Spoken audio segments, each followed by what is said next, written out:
Hello guys, welcome to the Train Parrot. We've seen this morning Bitcoin reaching 19.5k, probably due to the Divergence that entered with over 15x in average leverage over the weekend. Well, they kind of deserve it. So thanks to that move, we have developed a 4-hour breakout within the context of a daily breakdown. So we'll have to see if that 4-hour breakout has the strength really to bring back the daily on track towards the upside, or if we are gonna see a rejection from there. We'll cover some news, of course, pre-market prices on general markets, and everything that you need to know before you start trading in a profitable way during this week. Guys, if you like this type of content, make sure that you're subscribed to the channel, hit the notification bell to get notified every time I put out one of these videos.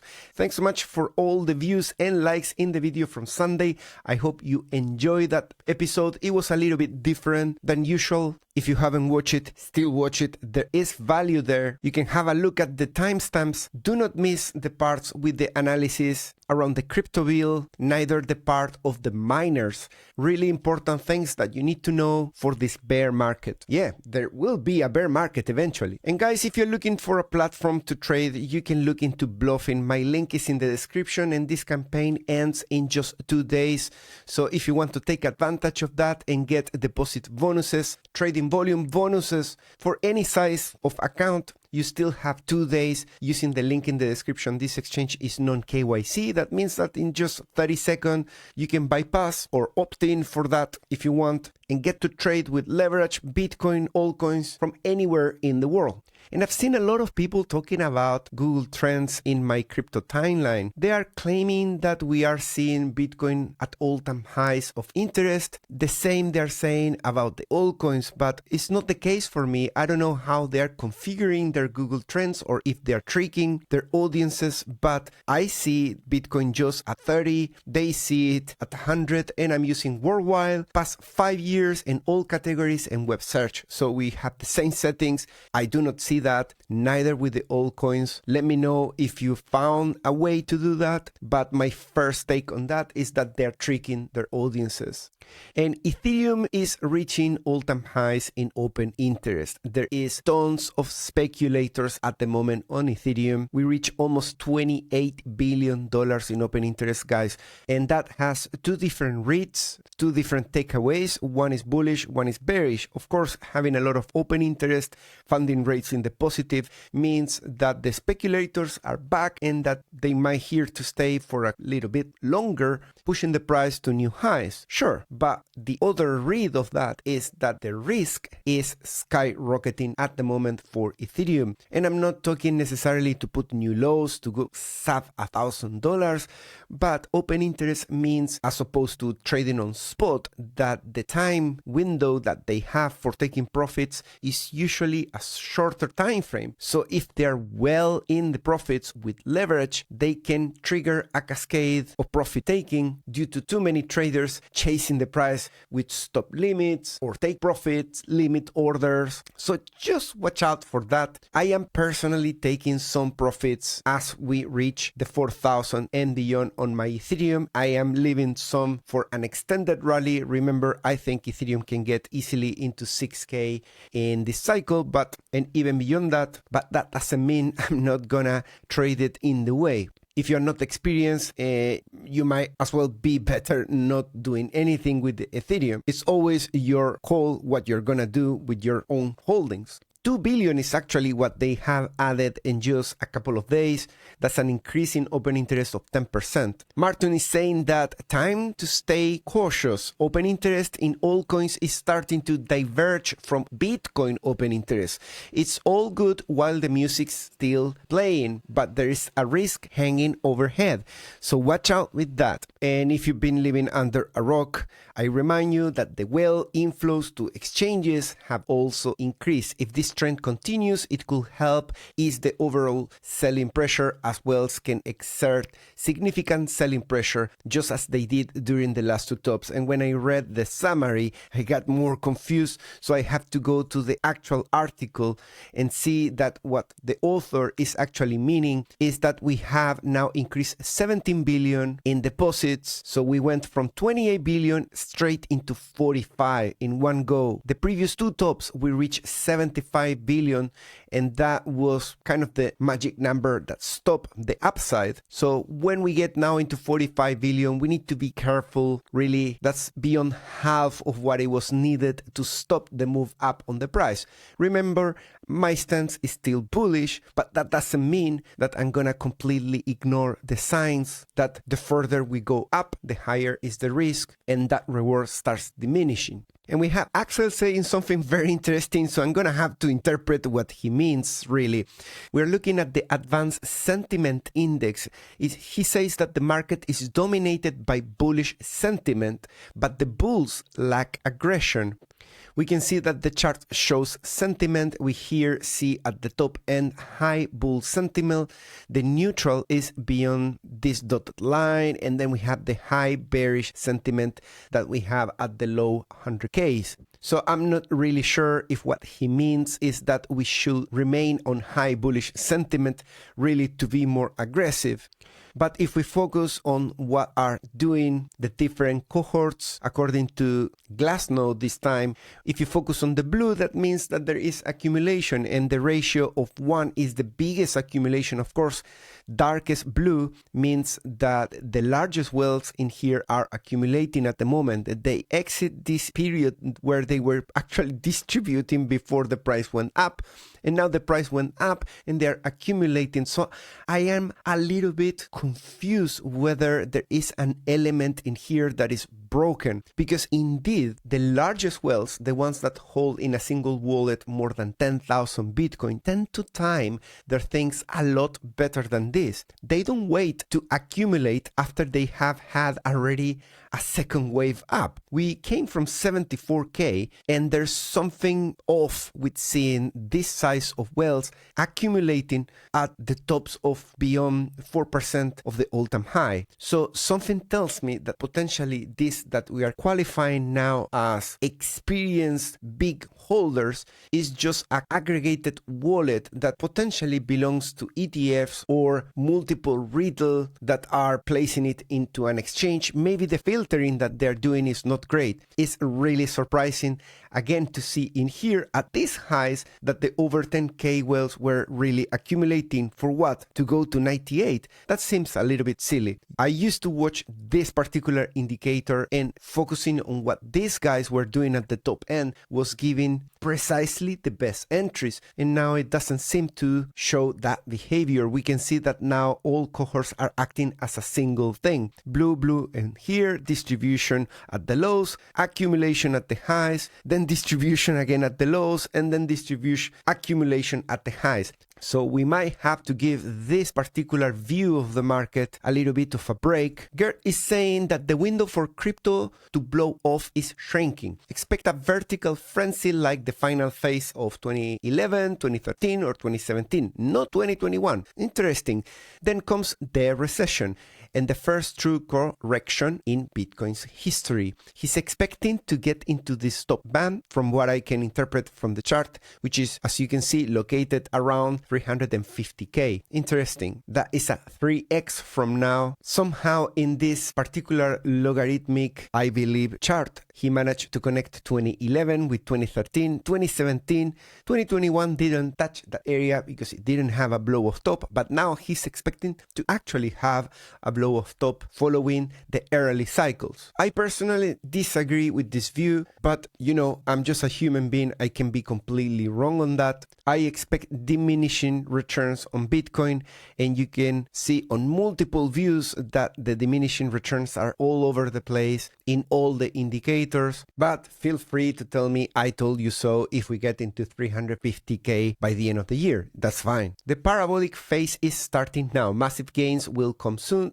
Just don't forget to take profits. This is Mr. Crypto, I believe, and he's expecting to have a selling point around 150K. To be honest, I wouldn't be surprised to get to those levels, but in this trajectory like this, from where we are straight into 150K means that many models are actually going to completely break and Bitcoin will enter a completely different phase. Every cycle we respect those models, and to respect it, we need to get into maximum 130, get a correction, recharge the springs, and then go back up into new highs. So either we get that way of getting 150K, or we correct straight away from where we are, and again, we find the strength to get into 150 without breaking the models of volatility, momentum, and all the other models. We cover all of those in every single video, but I'm gonna try to be quick. I know it's Monday morning and we want to see the opening of the markets and all the other things before the end of the day. BTC rising wedge and bearish PO3 formation on the daily time frame chart, awaiting confirmation before taking action. This one is a bearish expectation. Of course, somehow Captain Fake Bake managed to place an ascending wedge that is just touching this level 2 times so far. Notice that this could come into the bottom of the wedge and still push higher one more time as it's starting to get into the area of the squeeze. He's calling out for somewhere around here to do the breakdown into 112 and then further continuation into 80K. I guess this liquidity in here, the 82.7, will be really happy if that plays out, which is located at 84K, we could say. This one reaches around 89, so not so far. And yes, we are approaching that monthly resistance. This is not just any monthly resistance, is the only monthly resistance that we have in all history of Ethereum across all this range. So if we get into 61, we have headroom to go up a lot more. The Fibonacci extensions talk about 4.6 up until 6.6. And today we have 2 bullish news that ChatGPT has chosen as the most bullish ones. Well, of course, the Bitcoin ETFs adding and adding and adding, and then Strategy signals new Bitcoin purchase as Treasury tops 601,000 Bitcoin. That's crazy. The Nasdaq list software firm hinted at another buy. Its last 4,000 Bitcoin add cost $472 million. And as a bearish one, we have the UK Treasury reportedly preparing to sell 7 billion in seized Bitcoin. And I've been following with this news, and I hear a lot of people trying to convince the UK government to not do the sale, to not be the new Germany that they just did that months ago, and they already probably regret it because it has 2x what they sold. This came from seizing some funds from an old company, and since the economy is not in the best shape, they are considering to distribute this. Now, people lost that money, so some people are coming and saying, okay, that should be paid back to the creditors, but there is a debate whether it's going to be paid back in BTC or to the actual value in fiat at the time, which is definitely a lot less than what they have now because they seized it in Bitcoin, but they lost it in fiat apparently. Let me know in the comments if I got that wrong. As we start the week, let's have a look at what happened with CME. We closed around 117 and we opened at around the same price. Literally, we didn't have any CME gap in my opinion. Although the indicator shows in red in here, this is formed by a candle that is already 3 a.m. So I will say the market was open at that point. Therefore, we don't necessarily need to go back down to close it. The one that we had last week got filled right before entering the weekend, so that number 1 is gone, and the number 2 is the first one standing below the price. Above the price, there isn't any. Number 2 is around 2K wide, so therefore I think that we have to take it. That is despite of direction of the price right after that. We could just go into here, fill it, and carry on up, potentially creating some sort of liquidity hunt going lower. And there's also the chance that we go higher to tackle liquidity at the top end. Number 2 I'm talking about, without even necessarily filling the gap 2 that we have in here. Remember, if you enter a big breakout, you leave some gaps, like for example this one that we left at 94 that we haven't filled so far, and previously when we went into 73K we also left this gap at 79 that took the whole distribution months before we came back to close it. So sometimes be prepared for that as well. I continue to have in the gray now the 4-hour and daily. That's something I'm gonna expand now. You can pause the video if you want to read it. On the 4-hour you can see that that we have a breakout in here. That breakout was pretty noisy because we have lost support 1 time, 2 times, 3 times, 4 times. So there's been a lot of rollover in here, and the breakout went to 54 but still faked out back down. So there's been a lot here going on, despite the fact that the price is just going sideways, but the momentum is trying to trick everybody before it decides a direction. So this breakout now, if we only look at the 4-hour like this and we ignore everything bad that happened before, we could say that it's in a good state because it's got a higher high and a higher low so far. The support is 44, located at 117.232. And if we carry on in this way, we have that potential reward of 83.48, currently located at 131K. So that is the reward of this, but you are informed that there's been a lot going on to the downside as well. This hasn't been a breakout absolutely clean. And we need to keep in mind, if you are able to chew gum and walk, that the daily is in the context now of a second day having lost support and still not reclaiming it. Remember the last time we did that, I speculate that it was going to be a fake out to the downside, and it was, but we just spent one only day below it and we reclaimed straight away, we broke out and we went into a new all-time high.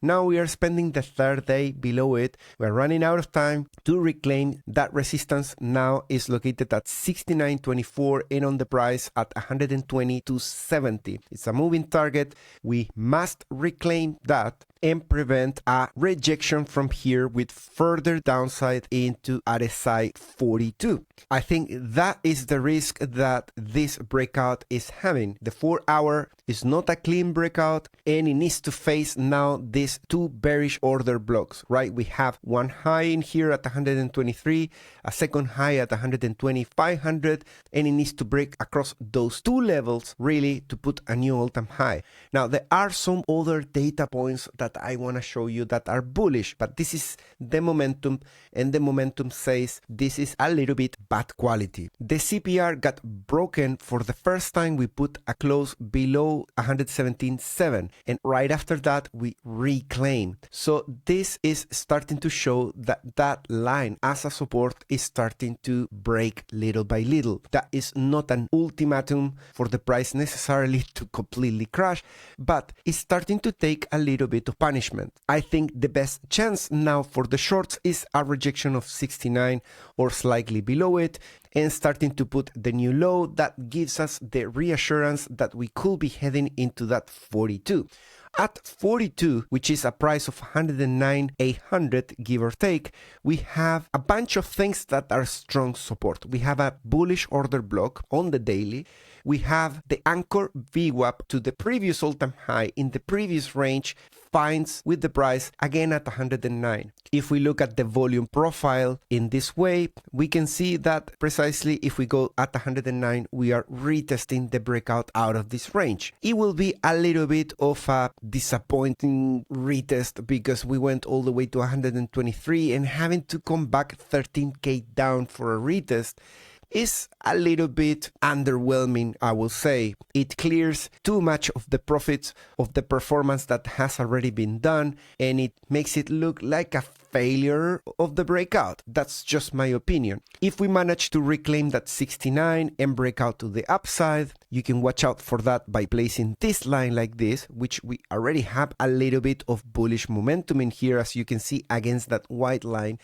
Then reclaim the orange line and again target 85. 85 is located now at 138K. So that is kind of the reward if the bulls manage to reclaim that 69.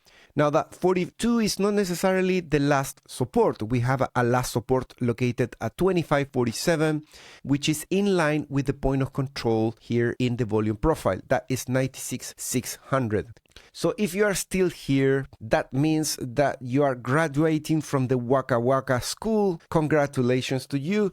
Now we're going to look into the weekly. I promise you this analysis is going to be a lot easier to swallow. Last weekend on Sunday, we closed with this particular candle. And let me move out this target. You can see that is a decent wick to the upside, more or less in the same proportions of this one or that one there. So that particular candle by itself is just saying, sorry, I'm more leaned towards now a pullback rather than continuation. That doesn't mean it's impossible to go higher, but it's saying, well, the probabilities say maybe a 60% or slightly higher of chances now of a pullback. And what needs to happen on the weekly to invalidate what this candle is saying by itself? Well, you need to take the highs. Take 123 and I will tell you, yeah, the candle was wrong. Now, you can see that there is a sell signal in here. This sell signal comes from market Cipher bearish divergence that has just confirmed a sell signal. And when I got it into my email, I noticed that I set an alert for this around 2021, because we got this signal in here in the first stop of the 2021 market. And right after we corrected, I say, wow, the signal play out, because I remember writing an article to my Patreon community at that time in May saying that we need to stop the bots. And not many people pay attention to that article because there was euphoria, as you would expect, being from all the way into here running bots. Pretty much any stupid bot was printing cash every minute, and no one wanted to stop that, and many people got wrecked with this correction of 55% right after the signal. I am not saying that it has to play out. Like, for example, this signal in here trigger a 26k and you get absolutely the opposite, right? It's just only a bearish divergence on the weekly, nothing but that. This one also failed, so it's not the most reliable way to exit a market, just to look into a bearish divergence, to be fully honest. But it is a bearish divergence, so let's just react to it the way we should, which is just a yellow warning. Now on the stochastic, we are this week, if we stay at these prices and we don't go up, we're gonna get a bearish cross now on the stochastic weekly.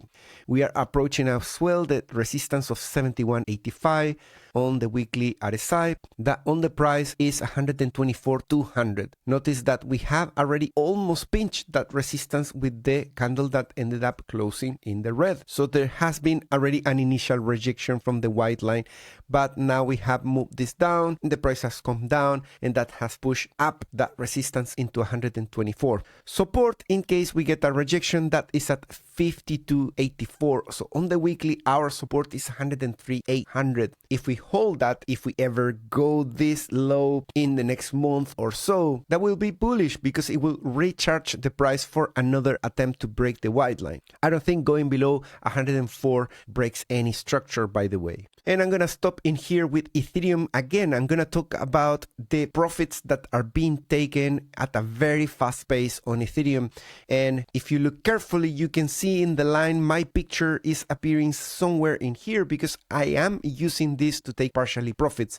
Now, in what way? Watch out with this, because there is this pattern in here, 1, 2, 3, 4 of profit taking that happened from 1500 into 4.2k. Okay, this area in here was capitulation. So people in here dump their Ethereum saying, oh my god, it's gonna go sub 1,000, I'm gonna just dump it in a loss. And that huge spike of losses in Ethereum starts the rally. Price moves up after a significant amount of losses. Keep that in your brain. Then we start seeing that the SOPR goes into the other end. It goes into the end of 115, starting to first pinch 109.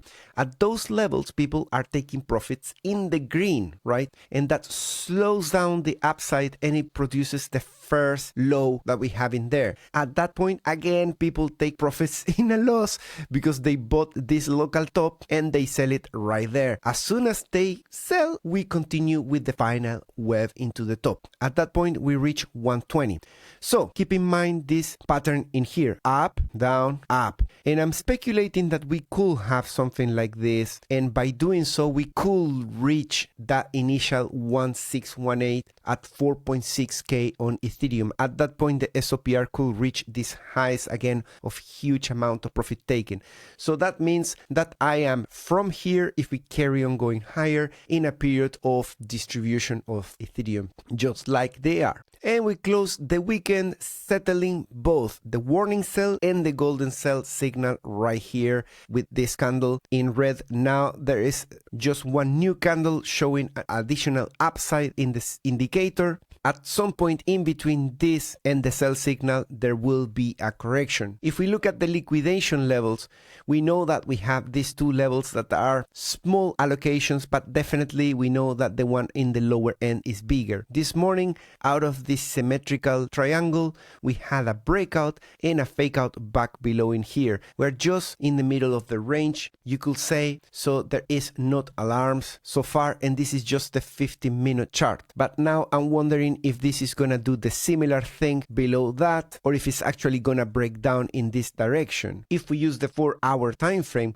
we can see the symmetrical triangle looks a lot better, right? We are just retesting the breakout so far, and that is precisely what we saw when we were looking at the breakout of the 4-hour. We had a breakout on the 4-hour that still looks decent. At least this area in here looks fine. Of course, if we take in consideration everything that has happened in here, it doesn't look that great. And if we end up now putting a red engulfing candle in here, that might not look great either. So in my opinion, it's more important now to focus on the daily. What can the daily really do? Can it break out from here? Can it reclaim 69? Or is it just goofing around before going into 42? Let's look at the 30-day BTC liquidation map on CoinGlass. You can see that the 115,657 has increased substantially.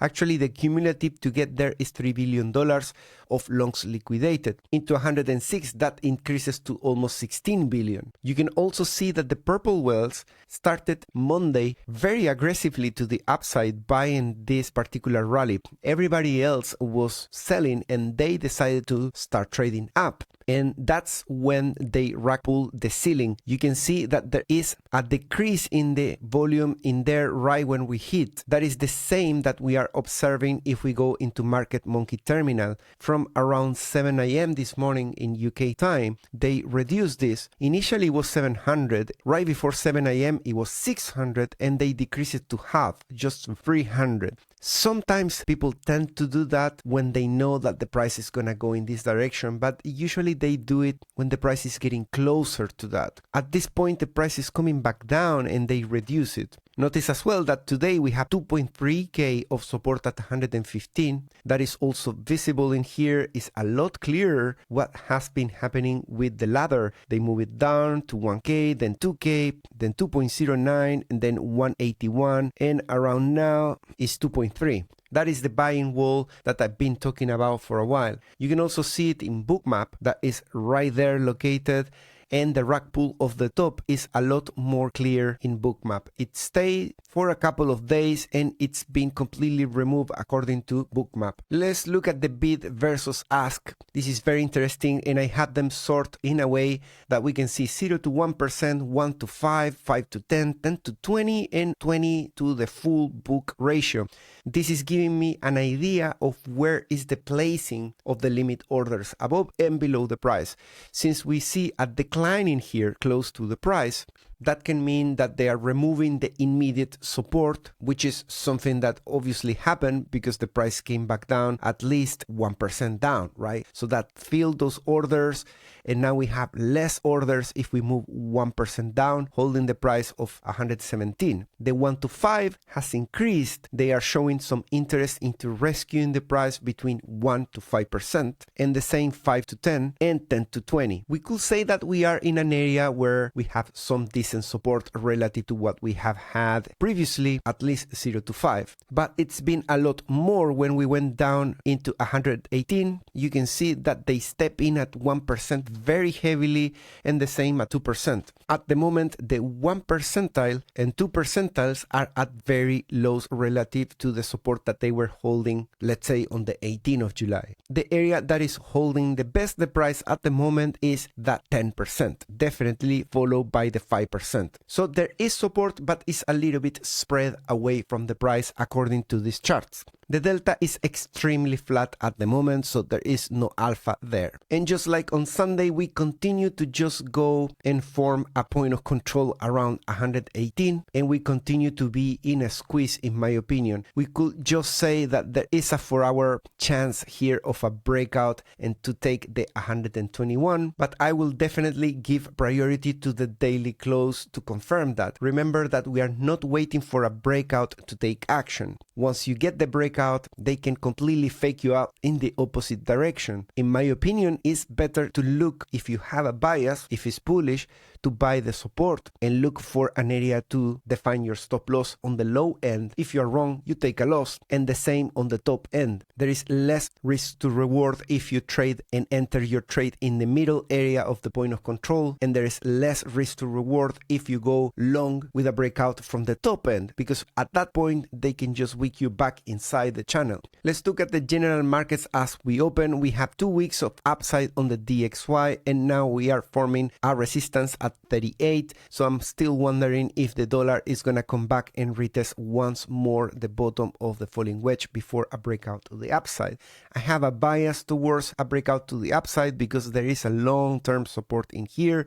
Of course, the dollar going up could be some selling pressure into risk on assets. Gold is supporting the upside at the moment. With the beginning of the week is very early. Last week we were above this again, signaling a breakout to the upside for gold, but we ended up closing the week below the resistance, and now intra-candle is above it, again calling for a breakout into the upside. VIX now is going to be like the 3rd or 4th week that we are right there mimicking what support does and not deciding a clear direction. Nasdaq and S&P have slowed down the upside, rolling over, as you can see in this area, as they still hold the all-time highs. The market is opening with a couple of points in the positive. Pre-market, you can see 629 versus 627 on the S&P, and Nasdaq is currently pre-market 23,114 versus 23,065. So we can read the news in here. It says that the trade hope sends Wall Street future higher,